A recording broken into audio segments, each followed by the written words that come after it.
Hello, I'm Robert Costa, and this is the Washington Week Extra, where we pick up online where we left off on the broadcast. Senate Democrats have vowed to filibuster the Supreme Court nomination of Judge Neil Gorsuch. Michael Scheer, is this a fight that Democrats can win? Probably not. I mean, there's an outside chance they can, and what it would require is them convincing a number of Republicans to refuse a rules change if they block it by filibuster. Because what will happen is Democrats will be able to deny 60 votes initially, and then Mitch McConnell almost certainly will then say, well, we're going to change the rule, and we're going to allow the Supreme Court justice to pass with just 50 votes.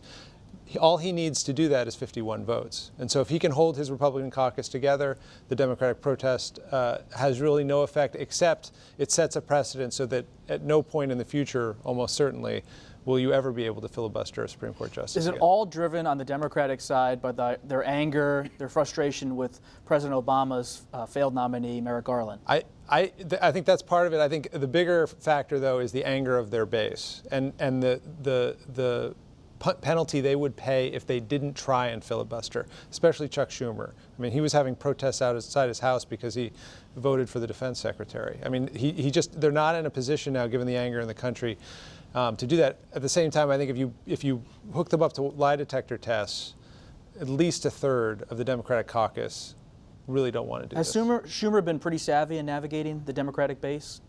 I think you saw him change his behavior. So he voted the first 2 or 3 cabinet secretaries. He's a guy who, by disposition, basically would give a president his cabinet secretaries. And then he started not doing. He voted against Elaine Chao, the wife of his governing partner. I mean, that's a sign that he was responding. And there's nothing controversial about Elaine Chao. I mean, she's already had the job before. She's qualified for the job. You may not like all her policies, but she's the kind of cabinet secretary who gets nominated. But I think Chuck Schumer realized pretty early on that he has to respond and channel this, and that in the end, if he does channel this, if he successfully channels the progressive furies and a lot of other furies that aren't really ideological happening in the country right now, he'll be in a lot better position next year. Speaking of Secretary Chao, let's turn to another member of the cabinet. Late Friday, we learned Secretary of State Rex Tillerson will attend a NATO summit on March 31st. He had originally planned to skip the meeting at a time when many allies are feeling insecure about the relationship with the United States. Michael Crowley, we also learned that Tillerson is traveling to Russia for a meeting in April. What's your take on Tillerson's maneuvers? Well, Tillerson has kept a curiously low profile so far. He's been avoiding the press. He hasn't staffed up his department and is now defending deep budget cuts to the State Department that are horrifying a lot of longtime career Foreign Service officers there. And now we have this new element where NATO allies were very alarmed by the idea that he wasn't going to go to this meeting and are saying, wait a second, but you're going to be going to Russia soon afterward. What are this guy's priorities? He's really scrambling all our expectations about a Secretary of State. And the NATO thing was particularly touchy because our NATO allies are extremely insecure right now. They're not sure what Donald Trump's intentions are. During the campaign in particular, he was very skeptical of NATO. The Trump administration has sent more reassuring signals generally since he came into office. But I would say more than all of that, this trip to Russia, to me, is actually very surprising. I mean, I would think that the Trump team would not want to go anywhere near Moscow. They probably wouldn't want to go very far east of Warsaw if they can help it. Well, based on your reporting, though, why Russia? Well, they haven't told us what the meeting is yet, but we do know that the Trump foreign policy team does feel like Russia can be an important U.S. ally in fighting Islamic terrorism, particularly ISIS in Syria. And I think there's still, despite all the cloud around them over the campaign, there's a feeling that a partnership with Russia would be in our strategic interest. I just think the politics of it are really hard. And even if you want to do it, whoever you're going to meet with in Russia, meet with them in Switzerland. The optics of going into Russia right now are really fraught. I wouldn't be shocked if that trip didn't end up happening.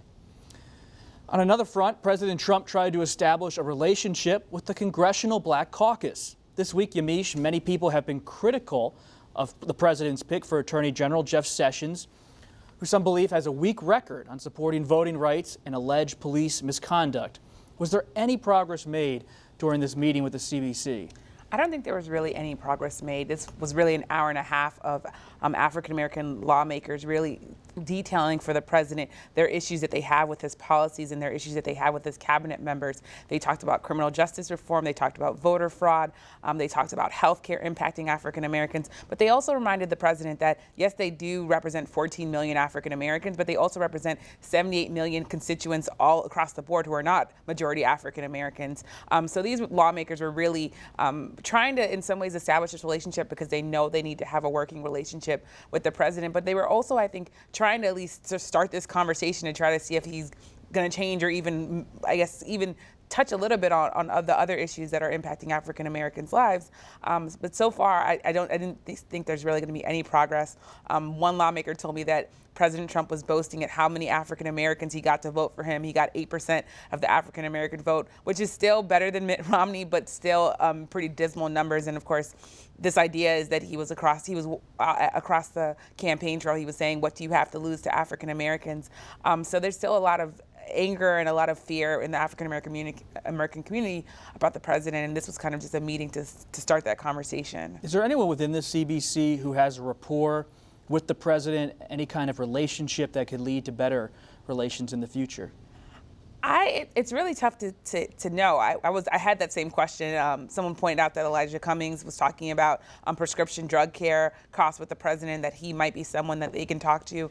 But I think most of these lawmakers, they're facing a base much like Chuck Schumer, who do not want to see them at all even seem to capitulate to this president. I talked to a lot of the lawmakers who told me that they had to explain to their constituents and their family members and other lawmakers why they would even take a meeting with the president. And of course, their answer was that he's the president of the United States and we need him to get things done. But they're facing a lot of pressure not to work with Did the whole caucus show up at the White House? No, it was just the executive leadership that showed up. The caucus, the president is continuing, and Omarosa said that they want to see all the members of the caucus. But I think the CBC is very cautious to have the president meet with all their members, mainly I think because they don't really trust a lot of what he's doing, and they really, frankly, don't have a lot of overlap with the president. You think about Jeff Sessions, you think about voting rights and voter suppression. And when we think about this idea of the president and what he's saying in truth, a lot of people think that when he talks about voter suppression and voter fraud, he's really setting himself up to then suppress the vote of African Americans in urban centers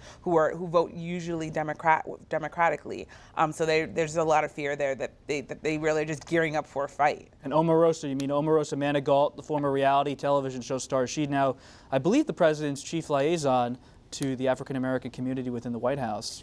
This is true, and she's in a lot of ways she touted the fact that HBCUs weren't cut in the budget, and she basically said, that's part of the reason why I'm here in the White House to do these things. But African Americans, and some of the stories that I've been writing are about all the cuts that he made to this budget that would affect mainly African Americans, but also people that are low income. So you think about his cuts to the education department, his cuts to HUD, to the Housing and Urban Development Department.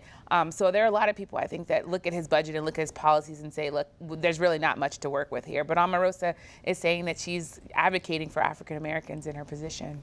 Phil, our paper, The Post, had an intriguing story about the Trump administration's, always intriguing in the Washington Post, about appointing the Trump administration, appointing political minders, that's the term, to watch over different agencies and serve as the president's eyes and ears at all the different departments. Has any president ever had these type of people spread throughout the administration?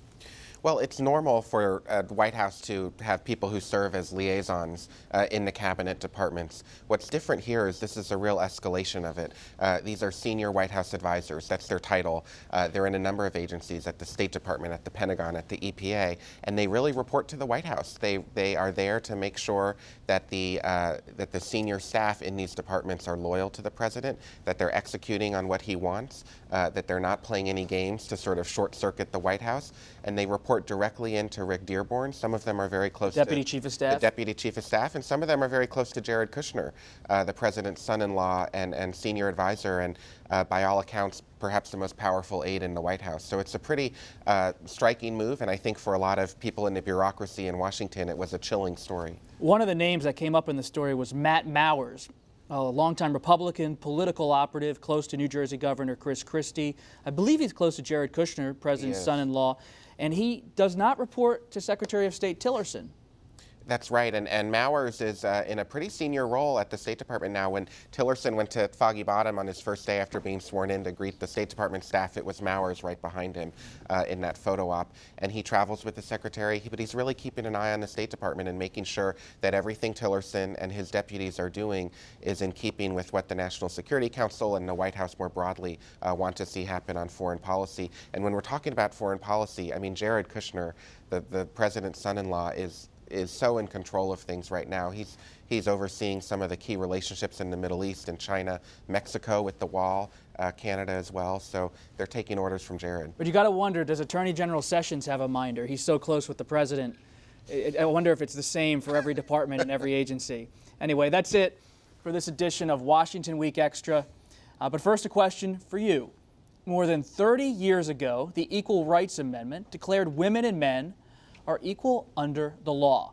So which state waited more than 30 years to pass the ERA just this week? If you know, you have at least one correct answer on the Washington Weekly News Quiz. You can find that at pbs.org/Washington Week. While you're online, check out the Washington Week Vault, marking the 7th anniversary of the Affordable Care Act. It's an interesting look back on how the bill got passed and what it was supposed to accomplish. You can find that at pbs.org/Washington Week. Thank you so much. I'm Robert Costa, and we'll see you next time.